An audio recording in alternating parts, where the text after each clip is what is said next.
Kanchanpur division থেকে কয়েক পরিবার, প্রায় 14টা পরিবার এখানে আশ্রয় নিছে তাঁবু ডাগাইয়া। তারপর ফরেস্টার অভিযোগ করছে। না আমরা তো কোনো অসুবিধা নেই, আমরা তো কোনো অসুবিধা, আমরা তো ফাইটে আছি। আপনাদের কত পরিবার আইছে জানেন এখানে? এখানে 14 পরিবার আসি। সবাই কি এখানে হিন্দু সমাজের? হয় 200 পরিবার। তো তারা কবে আইছে? আজকে আছি। আসার পরে যে ফরেস্টার অভিযোগ করছে তাতে আপনার কি মতামত? তখন ফার্স্টে কিতা অভিযোগ করছে এটা আমি জানছি না। তো গ্রামবাসীর আর কোনো অসুবিধা হইতেছে না? তারা গ্রামবাসীর কোনো অসুবিধা নেই।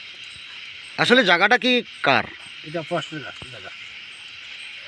এখানে কি বিগত দিনেও অন্য অন্য পরিবাররা কি এখানে ফরেস্টের জায়গা দখল করিয়া বসবাস করতেছে নি? হ্যাঁ, বাকা কয়েক পরিবার আছে। কত পরিবার হইব এখানে অন্য অন্যরা বিগত দিনে বসবাস করতেছে?